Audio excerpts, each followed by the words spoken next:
There comes a point when nothing looks obviously wrong, yet you can no longer convince yourself that everything is right. The same routines continue. The same people speak to you in familiar ways. The goals you once chased are still within reach, and yet something in you has stopped responding. What used to motivate you now feels strangely hollow. What used to comfort you begins to feel heavy. You may even wonder why you're becoming restless when, from the outside, your life appears perfectly acceptable. But what if that restlessness isn't the problem? What if it's the first sign that a deeper part of you has already made a decision your conscious mind hasn't caught up with yet? Because the most important reckonings rarely announce themselves dramatically. They begin quietly, in the growing difficulty of pretending, in the conversations that suddenly exhaust you, in old dreams returning without explanation, in the unsettling feeling that you're living beside the person you were supposed to become rather than as them. And once you begin noticing this, something strange happens. Coincidences feel more pointed, certain memories return at unusual moments, relationships begin revealing what they were really built upon, and the life you tolerated for years starts becoming almost impossible to inhabit. There is a reason this happens. And once you understand what your inner rejection is actually trying to reveal, you may see this period of your life very differently. At first, the change can be so subtle that you mistake it for tiredness. You still wake up, answer the messages, show up where you're expected, and perform the version of yourself everyone recognizes. Nothing has collapsed, and there may be no obvious crisis to explain what you're feeling. Yet the life around you begins losing a certain emotional texture, as though someone quietly lowered the volume on everything that used to matter. The strange part is that you may still care about these things intellectually, while feeling less and less connected to them inside. And that gap between what you think you should want and what you actually feel is often where the reckoning first becomes visible. You may notice it in places that once felt completely normal. A conversation you've had 100 times suddenly feels unbearable. A goal you worked toward for years finally moves closer, yet instead of excitement you feel almost nothing. You sit with people you love and wonder why a part of you feels strangely absent, as if your body arrived but something essential remained elsewhere. This can be frightening because there is no clear enemy to blame. The job may not be terrible, the relationship may not be abusive, the routine may even be comfortable. But sometimes a life does not have to be objectively bad for it to become internally unlivable. That is one of the hidden truths people rarely speak about. You can outgrow a life before you have the language to explain why. The structure may have been right for who you were when you built it. Perhaps it gave you security, belonging, approval, or a sense of direction when you needed those things most. But identities are not always meant to become permanent homes. Sometimes they are temporary shelters, and the trouble begins when you remain inside them long after they have finished protecting you. What once felt like stability can slowly become confinement, not because the structure changed, but because you did. Psychologically, this creates a painful conflict. One part of you still remembers everything you invested in becoming this person, while another part has already started withdrawing its loyalty. That is why you can feel guilty for being dissatisfied with a life you once desperately wanted. You may tell yourself you should be grateful, that other people would be happy to have what you have, that changing direction now would be irresponsible. So you try harder to feel what you used to feel. But emotions rarely return because they've been argued with, and the more you force enthusiasm, the more obvious its absence becomes. Then certain moments begin carrying an unusual weight. You see someone living with a kind of freedom you secretly miss, and something inside you reacts before you can explain it. You hear a sentence in a film, wake from a vivid dream, revisit an old place, or suddenly remember something you once promised yourself you would never abandon. These moments can feel accidental, but emotionally they strike with unusual precision. They seem to touch the part of you that has been waiting beneath the roles, obligations, and compromises. And slowly, you begin to suspect that what you call restlessness may actually be recognition. The deeper realization is not simply that you dislike your current life, it is that some part of you may no longer be willing to keep paying for stability with self-betrayal. That doesn't mean you must destroy everything around you or make reckless decisions. It means the old agreement between you and your life has begun to weaken, and once that happens, you start hearing things you were previously able to silence. Desires you dismissed, grief you postponed, truths you softened so others would remain comfortable. And when those buried parts begin returning, they rarely come back quietly. Once the old life begins losing its hold, something unexpected often happens. The things you thought you had moved past begin returning, not because you are going backward, but because what was buried was never truly resolved. A desire you abandoned years ago may suddenly feel alive again. A memory you rarely thought about begins appearing at strange moments. You may wake from dreams carrying emotions that seem larger than the dream itself. And beneath all of it is the unsettling sense that your inner world has started opening rooms you had carefully kept locked. This is where many people become confused. They expected transformation to feel like clarity, but instead it can feel like emotional overcrowding. Old grief rises beside new longing. Anger appears where there used to be numbness. You remember the conversation you never had, the path you almost took, the person you were before you learned to become acceptable. Even small things can trigger disproportionate reactions because they are touching something deeper than the present moment. The psyche has a strange way of preserving what the conscious mind tries to discard. Jung understood this well. What is pushed out of conscious awareness does not simply vanish. It continues exerting influence from below the surface, often through moods, projections, fantasies, and recurring patterns. You may think you have forgotten a part of yourself, yet that part may still be shaping whom you envy, what you fear, and what repeatedly captures your attention. This is why certain people affect you so strongly, for reasons you cannot explain. Sometimes they are not showing you who they are. They are showing you something in yourself that you were taught not to become. You may notice this when an old ambition returns after years of silence, or when you begin feeling strangely emotional about a life you never lived. Perhaps you scroll past someone doing something you once dreamed of and feel a sharp reaction that seems embarrassingly intense. Perhaps you hear someone speak honestly about something you have always hidden, and their words stay with you for days. You might call it jealousy, nostalgia, or dissatisfaction. But sometimes the emotion is more precise than that. It may be the pain of recognizing a part of your own life that was abandoned before it had a chance to exist. There is another form this return can take. Your intuition becomes harder to dismiss. The quiet feeling that something is wrong in a relationship. The repeated sense that a particular direction no longer belongs to you. A strange resistance before agreeing to something you would once have accepted automatically. You may try to explain these signals away because they complicate the life you have built. Yet when the old identity weakens, your ability to ignore yourself often weakens with it. What once required enormous effort to notice begins becoming almost impossible not to see. And this is where the reckoning deepens, because the return of these buried parts is not asking you merely to remember them. It is forcing you to confront the cost of having silenced them in the first place. The old identity could survive only while certain feelings remained buried, certain truths remained unnamed, and certain possibilities remained unimagined. But when everything you suppressed begins rising at once, the person you thought you were can start losing coherence.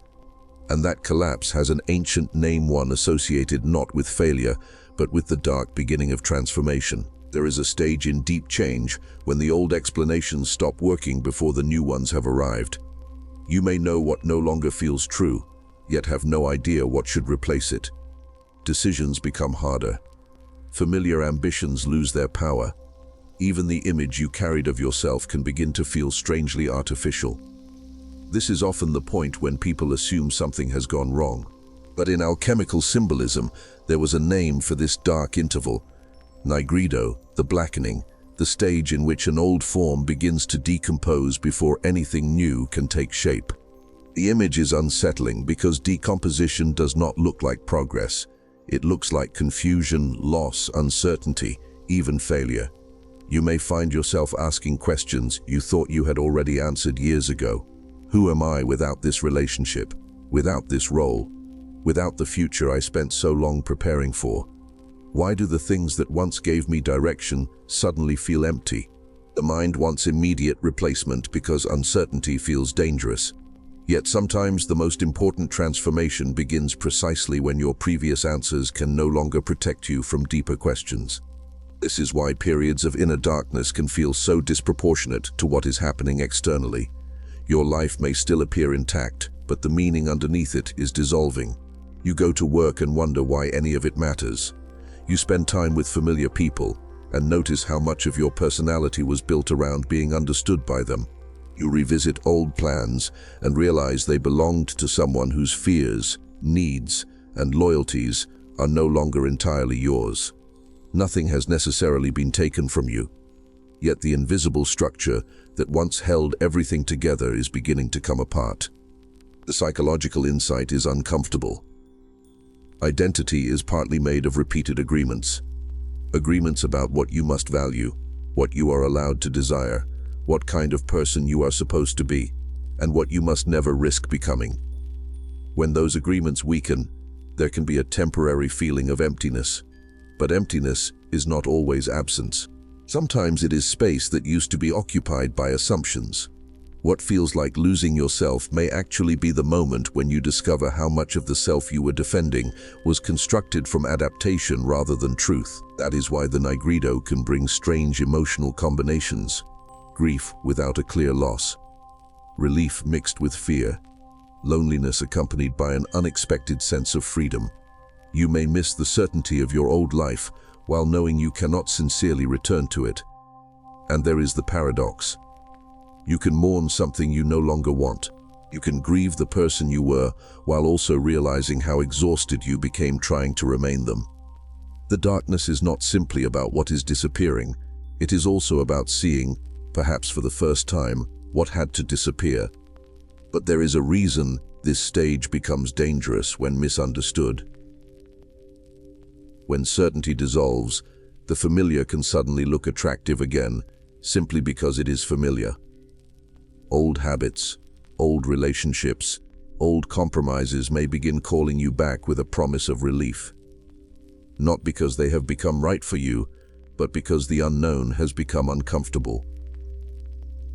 And this is where the next layer reveals itself. Sometimes the life that imprisons you does not feel like a prison at all. Sometimes it feels like comfort. One of the strangest parts of awakening to the wrong life is realizing that what keeps you there is not always fear in its obvious form. Sometimes it is comfort, predictability, familiar faces, a routine you no longer love but know how to survive. The life may be draining you slowly, yet it also protects you from the uncertainty of becoming someone you have never been before. And because human beings often confuse familiarity with safety, the very thing that hurts can begin to feel safer than the freedom waiting beyond it. This is why people remain in relationships they have emotionally outgrown, jobs that make them feel smaller, environments that reward obedience, and identities that require constant self-editing. The suffering is known. The consequences are measurable. You know what tomorrow will probably look like, and there is a strange reassurance in that. But the unknown asks something far more difficult. Who would you be if you stopped organizing your life around what other people already expect from you? That question can feel more threatening than dissatisfaction itself. There is a hidden contract inside many forms of comfort. You receive approval, belonging, stability, or protection from conflict, but in exchange, you agree not to disturb the structure. You do not say what you truly think.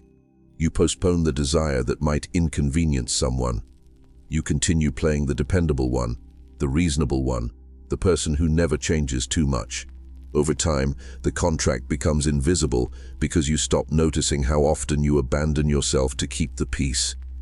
Until one day, peace starts feeling suspiciously similar to numbness. You may have already felt this in ordinary moments.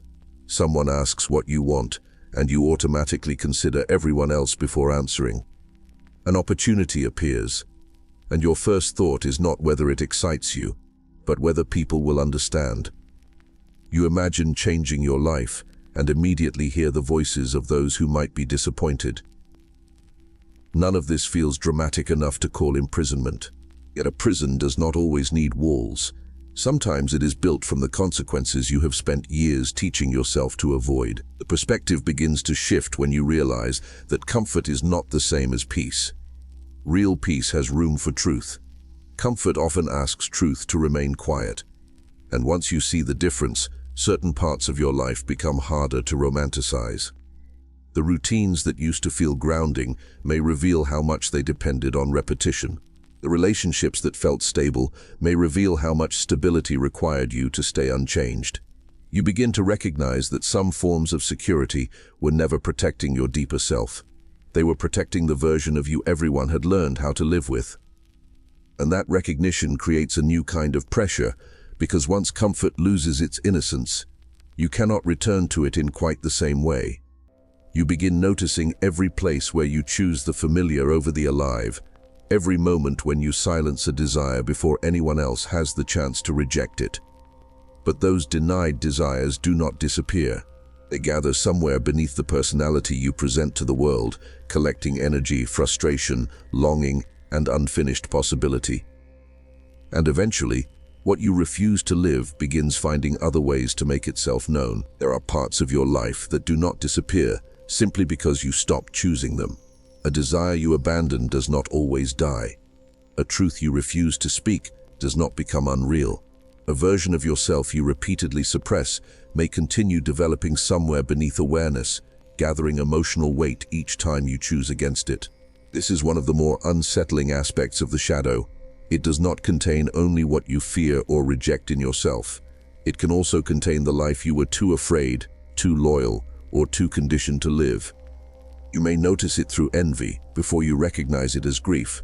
Someone changes careers, leaves a relationship, moves somewhere new, creates something, speaks with unusual honesty, or simply seems comfortable being fully themselves. Your reaction is stronger than the situation deserves. You criticize them, idealize them, obsess over them, or feel strangely diminished in their presence. It is easy to assume the problem is the other person, but sometimes what disturbs you most is not what they have. It is what their existence reminds you that you have not permitted yourself to become. This is where the shadow becomes psychologically revealing. What you refuse consciously may return indirectly through fantasy, resentment, compulsive comparison, or fascination. You may spend hours imagining another life and then dismiss those fantasies as unrealistic. You may repeatedly attract people who embody qualities you secretly long to express: boldness, sensuality, independence, creativity, refusal, freedom. And without realizing it, you make them carry a part of your unlived self for you. That is why certain relationships feel almost magnetic. You are not only meeting another person, you may be meeting a disowned possibility. The painful realization is that chronic numbness can sometimes be a form of self-protection. If you fully felt how much of yourself had been postponed, the grief might be difficult to contain. So the mind turns down the intensity. You call yourself unmotivated. You say you have become less passionate with age. You assume this is simply what adulthood feels like. But then a song, a place, a conversation, or an unexpected opportunity breaks through the numbness for a moment, and suddenly you remember that something in you is still very much alive. This is why the reckoning often becomes sharper after a period of apparent stability. The rejected future begins exerting pressure on the present. You start feeling irritated by compromises you once made willingly. Old excuses sound thinner.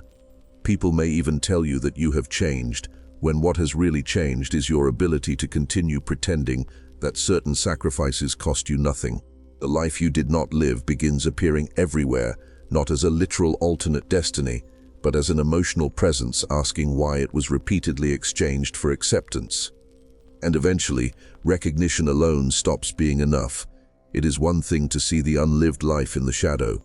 It is another to understand that bringing any part of it into reality will require something from you. Not everything can be carried forward. Some loyalties, roles, beliefs, and protections were built specifically to keep this deeper self from emerging. Which means the next stage is not simply about discovering what you want. It is about discovering what you are finally willing to let burn. There is a point in transformation when insight stops being enough. You can understand your patterns, recognize the life that no longer fits, even name the parts of yourself you abandoned, and still remain exactly where you are. Awareness can become another hiding place if nothing is ever risked. This is where the symbolism of alchemical fire becomes important. Fire does not negotiate with form. It reveals what can survive heat and what was only being held together by habit, fear, or attachment. The sacrifice required is rarely dramatic in the way people imagine. It may be the role of being the one who never disappoints anyone. It may be the belief that your worth depends on being needed. It may be a relationship held together more by history than truth. It may be an ambition inherited from someone else, or an identity that once earned you love and now costs you your own respect. What makes these things difficult to release is not that they are meaningless, it is that they once protected you. That is the psychological tension at the center of this stage. The very structures you now experience as limiting may have helped you survive an earlier version of your life. Pleasing people may once have kept conflict away. Staying small may have protected you from ridicule. Overworking may have made you feel valuable. Emotional distance may have prevented another wound. So when those patterns begin to burn away, part of you may resist not because they are still good for you, but because your nervous system remembers when they were necessary. This is why change can feel like betrayal even when it is honest. You may feel guilty for becoming less available to people who depended on your old boundaries. You may feel selfish for wanting a life that no longer centers everyone else's expectations. You may even grieve the approval you lose when you stop performing the version of yourself that made others comfortable. And here is the paradox. Sometimes the pain of becoming real comes not from losing what was false, but from losing the rewards you received for maintaining it. The perspective shift arrives when you realize that the fire is not asking you to destroy your life. It is asking you to stop carrying what cannot accompany you any further. There is a difference. You do not have to burn every bridge, reject every relationship, or reinvent yourself overnight. But you may have to stop feeding the parts of your life that survive only through your silence. The sacrifice may simply be the willingness to disappoint an expectation that was never truly yours. And once you see this, delay begins to take on a different meaning, because now you know what is draining you. You know which compromises keep repeating. You know where your energy disappears and what you keep pretending not to notice. At that point, remaining unchanged is no longer the same as being unaware. The final reckoning begins when consciousness removes your last innocent excuse and forces one question to the surface. Now that you can see it, what are you going to do with what you know? There is a moment when the question changes. For a long time, you may have asked whether your discomfort was real, whether you were overthinking, whether the signs meant anything, whether you should simply be more patient. But eventually, too many pieces begin aligning. The same truth appears through different relationships, different disappointments, different moments of intuition. You start recognizing the pattern beneath the pattern. And once you see it clearly enough, the question is no longer whether something must change. The question becomes why you are still negotiating with what you already know. This is the deepest meaning of the reckoning. Awareness removes the shelter of innocence. Before, you could say you did not understand why you felt empty, why the same situations kept repeating, why your energy vanished around certain people, or why old goals no longer moved you. Now you understand more than you did. You can see the false loyalty, the postponed desire, the fear disguised as responsibility. And that changes everything, because continuing the old life is no longer merely something happening to you. It gradually becomes something you are choosing to participate in. That realization can feel severe, but it is also strangely freeing.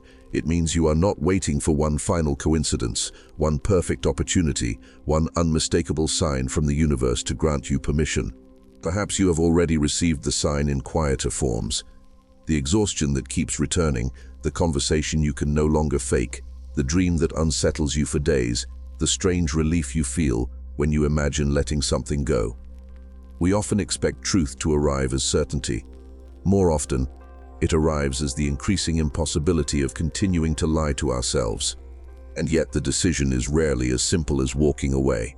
Sometimes the first real decision is internal. You stop calling something temporary when you know it has become permanent. You stop pretending you do not care about what you deeply care about.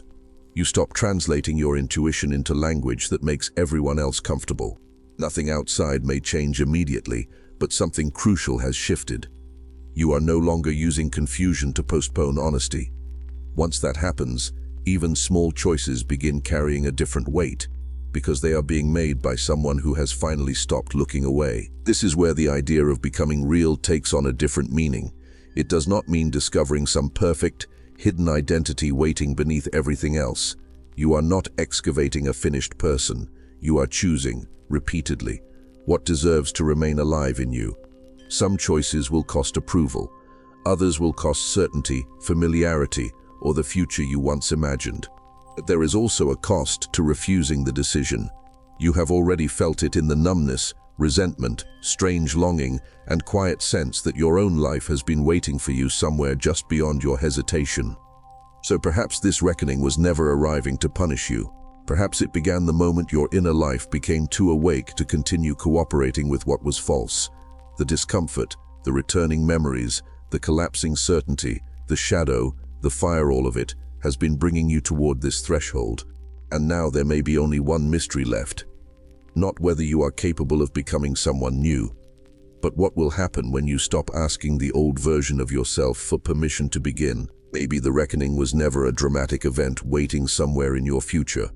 Maybe it began quietly the first time you could no longer pretend that what drained you was enough, the first time an old desire returned, the first time comfort started feeling like confinement, or the first time you recognized yourself in a life you had not yet allowed yourself to live. You do not need to have every answer tonight. You do not need to destroy what exists or force yourself into a new identity before you are ready.